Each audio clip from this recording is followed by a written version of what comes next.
আমরা মুখে অনেক কিছু বলি কিন্তু আমাদের কথা পূরণ হয় না, কেমন যেন আমাদের দোয়া পূরণ হয় না, দোয়া কবুল হয় না, দোয়ার জাযা আমরা দেখতে পাই না, কারণ আমাদের আমলি জিন্দেগির হালাত বেশি ভালো না।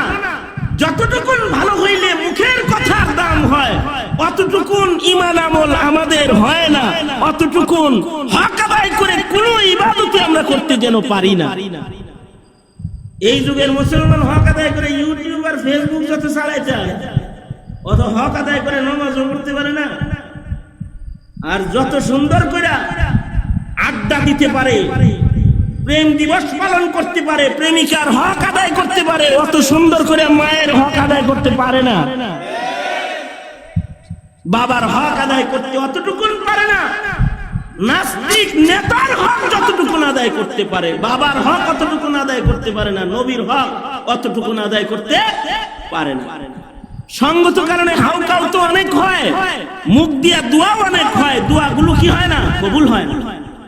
ইবনুল হাজার আসকালানী রাহমাতুল্লাহি আলাইহি তাহযীবুত তাহযীবের ভিতরে এক মুহাদ্দিসের বর্ণনা রেখেছেন। এই মুহাদ্দিস সাহেবের মুখের জিকিরের পাওয়ার কি রকম ছিল? মুহাদ্দিস, বড় মুহাদ্দিস, তো ওনার জিকিরের পাওয়ার লিখতে গিয়ে উনি লেখেন, উনি যদি চলতি পথে, এই কার বর্ণনা বলতেছি? ইবনুল হাজার আসকালানীর বর্ণনা বলতেছি।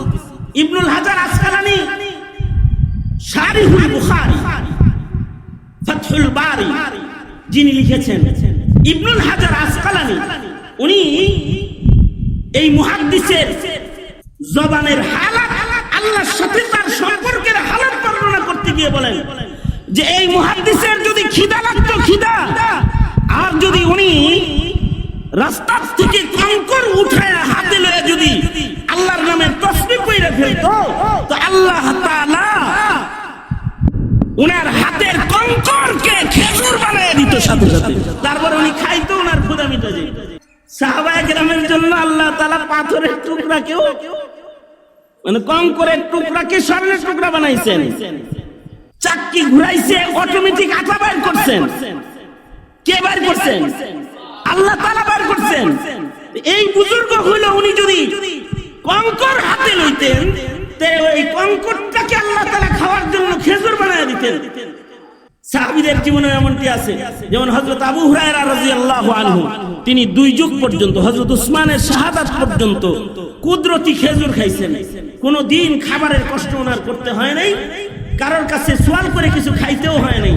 খিদা লাগলে আল্লাহর রাসূল কিছু খেজুর হাদিয়া দিছিল, যেটা একটি থলের ভেতরে তিনি কোমরে রেখেছেন। হযরত উসমানের যুগ পর্যন্ত উনি খিদা লাগলেই কোমর থেকে খেজুর বাইর করে খাইতেন, আবার রাখতেন, খেজুর দিয়ে আবার থলে ভরপুর হয়ে যেত, মেহমান আসলে খাওয়াইতেন, নিজে খাইতেন, আবার কোমরে রাখতেন, আবার খেজুর দিয়ে এটা কুদরতি ভাবে ভরে যেত। হযরত উসমান যেদিন শাহাদাত বরণ করেছেন, ওই দিন মানুষের ভিড়ে ওনার ওই থলেটা হারায় গেছে। তো তখন তিনি মদিনার গলিতে গলিতে ঘুরছেন, কাঁদছেন আর বলছেন, লিন্নাসি গাম্মুন ওয়ালি গাম্মান, লিন্নাসি গাম্মুন ওয়ালি গাম্মান, ফাকদুল জিরাব ওয়া কাতলু শাইখি উসমান। মদিনায় ঘুরেছেন, কেঁদেছেন আর বলেছেন, মদিনাবাসী, তোমাদের দুশ্চিন্তা একটা, যে তোমাদের খলিফা হারায় গেছে, ওসমানের ওফাত হয়ে গেছে। আজকের দিনে আমি আবু হুরায়রার পেরেশানি হলো 2টা, আমার ওসমানও হারাইছে। ওই থলে, যে থলের থেকে এ যাবত পর্যন্ত নবীর হাতের থলে, যার থেকে আমি খেজুর খাতাম, ক্ষুধা লাগলে খেজুর খাইতাম, আবার এটা কুদরতি ভাবে খেজুর দিয়ে বইরা যেত, মানুষে খাওয়াইতাম, এই বরকতি খেজুরের থলেটা আজকে আমার হারায় গেছে। তোমাদের তো এক জিনিস হারাইছে, কিন্তু আমি ওসমানের 2 জিনিস হারাইছে। তোমাদের দুঃখের চাইতে আমার দুঃখটা অনেক বেশি বড়। এটা উনি মদিনার গলি দিয়া হাঁটতেন আর চিৎকার করে করে এই কথা বলতেন আর কাঁদতেন, কুদরতি খাবার খেতেন। এক বুজুর্গ উনি মুখ দিয়া আল্লাহর কাছে বলছেন, আল্লাহ কিছু দিরহাম দেন, তো আল্লাহ তাআলা দিরহাম দিয়ে দিয়েছেন। আল্লামা ইয়াফিঈ রাহমাতুল্লাহি আলাইহি উনি ঘটনা বর্ণনা করছেন, এক লোক হজ্জে বাইতুল্লাহতে যাইতেছে, কাবা শরীফ তওয়াফ করতে যাইতেছে। ইবাদতের কারণে ওনার মুখের পাওয়ার এত, ইবাদতের কারণে মুখের পাওয়ার ভয়েস বড় হইলে পাওয়ারফুল ভয়েস হয় না, পাওয়ারওয়ালা মুখ হয় না। সজ্জিত শব্দ উচ্চারণ করতে পারলে পাওয়ারওয়ালা মুখ হয় না। জাদু মাখা বয়ান করতে পারলে পাওয়ারওয়ালা জবান হয় না।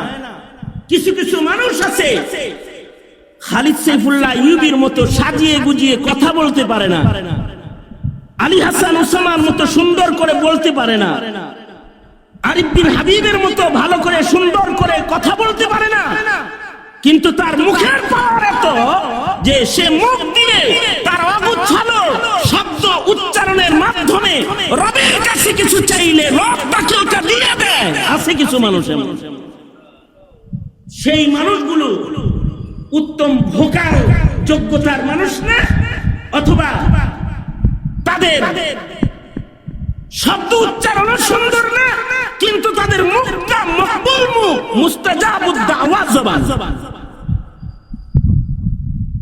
হজ্জে বাইতুল্লাহতে যাইতেছে পায়ে হাইটা, ওনার পাশ দিয়েই আরেক বুজুর্গ হজ্জে বাইতুল্লাহতে যাইতেছে, ঘোড়ার পিঠে সওয়ার হয়ে, ঘোড়ার পিঠে সওয়ার হয়ে যাইতেছে। ইহরামের কাপড় পরা দেখা মনে হয় যে উনিও হজ্জে বাইতুল্লাহতে যাইতেছেন পায়ে হাইটা, কিন্তু উনি দিন তারিখ মিল করে দেখে এই যেখানে উনি পায়ে হাঁটতাছে এই জায়গা থেকে আরাফা পর্যন্ত পায়ে হাইটা যাইতে যাইতে ওনার আরাফা পাবে কিনা সন্দেহ আছে। এরকম একটা সন্দেহ ওনার দিলের ভেতরে আছে, কিন্তু ওনার সওয়ারি তো জায়গা নাই তাকে উঠায়া একরাম করার। সে নিজে সামান সহ সওয়ারি চড়ে সে হজ্জে বাইতুল্লাহতে যাইতেছে। রাস্তা চলতে চলতে চলতে চলতে কিছু দূর যাওয়ার পরে একটা পশু বিক্রির বাজার পড়ছে, পশু বিক্রি, ঘোড়া বেচে, উট বেচে, এরকম একটা বাজার মিলছে। এই বাজারের কাছে যখন অতিক্রম করতেছে তখন উনি চিন্তা করলেন, পাইছি রে, এইখানে দাঁড়াই, ওই আল্লাহর বান্দা আসুক, তাকে কিছু টাকা হাদিয়া দিব, সে যেন একটা ঘোড়া কিনা যায়, তাহলে আরাফাটা পেয়ে যাবে। আমি নয় হজের সফরে খাবারে একটু কষ্টও করলাম, একটা মানুষের হস্ত হয়ে যাবে। এইখানে দাঁড়ায় নিচ্ছে, পায়ে হাইটা হাইটা ওই আল্লাহর বান্দা এই বাজার পর্যন্ত আসছে। আসছে পরে উনি এই আল্লাহর বান্দাকে বলে কি, ইহরামের হালাত দেখে মনে হয় আরাফায় যাইতেছেন, মুখে তালবিয়া আছে, লাব্বাইক পড়তেছেন, হজে যাইতেছেন মনে হয়। হ্যাঁ হজে যাইতেছি তো। যেই গতিতে মরুভূমিতে হাইটা যাইতেছেন, আরাফার গন্ধ পাইবেন কিনা সন্দেহ আছে। যাইতে যাইতে আরাফা শেষ হয়ে যাবে। তা আপনি একটা কাজ করেন, আপনাকে আমি এই যে দিরহাম গুলা হাদিয়া দিলাম, এই বাজার থেকে আপনি একটা ঘোড়া অথবা একটা সওয়ারি খরিদ করে আরাফায় চলেন, একসাথে যাই, তো আরাফা পাওয়াটা নিশ্চিত হয়ে যাবে, কারণ আমার এই ঘোড়ায় দুইজন বসা সম্ভব না। ওই লোকটা বলে, তুমি আমার টাকা সারতেছো কি লেগে, পায়ে হাঁটতেছি দেখে গরিব লাগতেছে আমার। মানে আমি যে পায়ে হাইটা যাইতাছি এর লেগে কি আমার গরিব গরিব লাগে নাকি তোমার? হ্যাঁ তাই তো মনে হয়। এই লোকটা আকাশের দিকে হাত তুলে বলে, আল্লাহ তোমার এই বান্দা আমারে গরিব মনে করতেছি, কিছু দিরহাম দাও না, হাদিয়া তো হুয়া বিতরণ করার জন্য দাও। এই কথা বইলা উপরের দিকে হাতটা তুইলা মুঠ করছে, মোট করার সাথে সাথে হাতটা নিচে নামাইছে, আর দেখে যে দিরহামের থলে হাতের ভিতরে আছে, দিরহামের থলে আছে হাতের ভিতরে। কারোর কাছ থেকে যদি নিতেই হয় তাহলে তোমার হাত থেকে কেন নিব? কারোর অনুগ্রহ যদি নিতেই হয় তোমার কাছ থেকে কেন নিব? আমার উপরে দয়া মায়া কারণে ওয়ালা আমার মালিক আল্লাহ তো তোমার চাইতে আমার বেশি কাছে, যদি দরকার হয়ে যায় তাহলে তার কাছে চাইমু, আল্লাহর কাছ থেকে চাই নিমু, তোমার কাছে তো চাওয়ার দরকার নেই, তোমারে আরো কিছু হাদিয়া দিলাম না, ওইগুলো বিতরণ করো। জানো আমি পায়ে হাইটা কেন যাইতেছি, মনে বড় সাদ, পায়ে হেঁটে আকাবিরদের অনুসরণ করে করে হজ্জে বাইতুল্লাহতে কাবায় যাব, যত কদম বেশি বাইতুল্লাহ যাইতে আমি হাঁটবো, অত বেশি নেক লইয়া আমি আল্লাহর আদালতে দাঁড়াবো। নেকি বেশি কামাই করার জন্য পায়ে হাঁটতাছি, দারিদ্রতার কারণে পায়ে হাঁটতাছি না।